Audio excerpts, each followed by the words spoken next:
অসংখ্য ভালো লাগছে, খুবই খুবই ভালো লাগছে এখানে এসে, ভিড়টাও অনেক বেশি। হ্যাঁ, খুব ভালো লাগছে। Thank you very much. শারদীয় শুভেচ্ছা।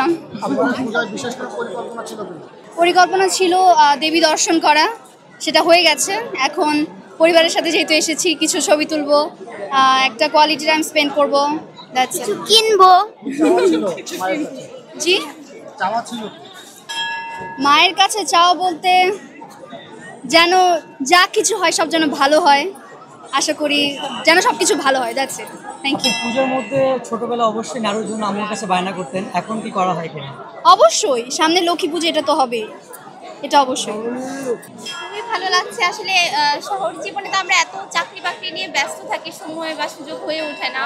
তো এই একটা সুযোগ হয় আমাদের বছরে যে সবাই পরিবার পরিবর্তন নিয়ে আসা, মা ভাই বৌদিকে নিয়ে আসছি, সবাইকে নিয়ে আসছি, খুব ভালো লাগছে আসলে।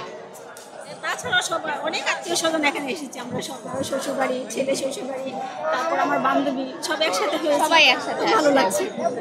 দেখতে দেখতে কিন্তু আসলে শেষের দিকে আপনাদের উৎসবটা, আজকে নবমী চলছে, আগামীকাল দশমী, তারপরে বিসর্জন শুরু হয়ে যাবে।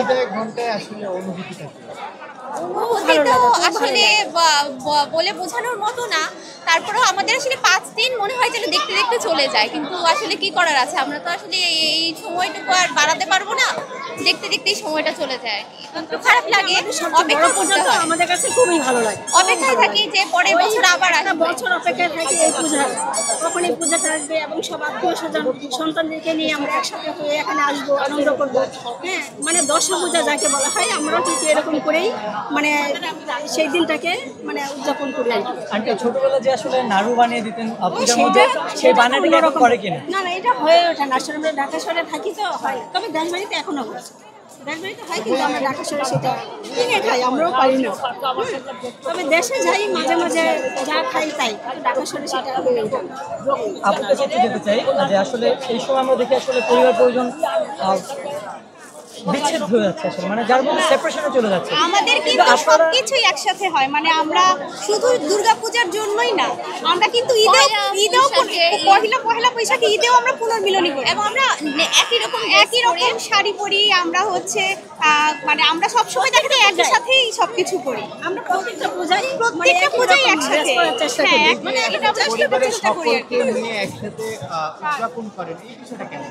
এটা খুবই ভালো লাগে, কারণ হচ্ছে কি দেখা যায় আমার মামনি বাবা, মানে উনিও আমার মা, তো মানে শ্বশুর নেই এখন, শাশুড়ি, মা বাবা, ননদ দেবর সবাই মিলে একসঙ্গে, আজকে আমার মাসি এসেছে, সবাই যদি মেনে নিতে পারি তাহলে হয়। হ্যাঁ হ্যাঁ, আমার মেয়েকে বউকে এটা দুই রকম চোখে দেখা যাবে না।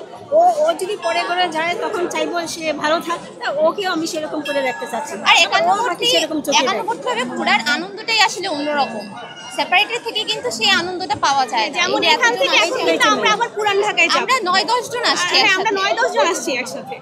আপনাদের পরিবারের জন্য অসংখ্য শুভকামনা। জি, আপনাদেরকেও অনেক, আপনাদের জন্য শুভকামনা।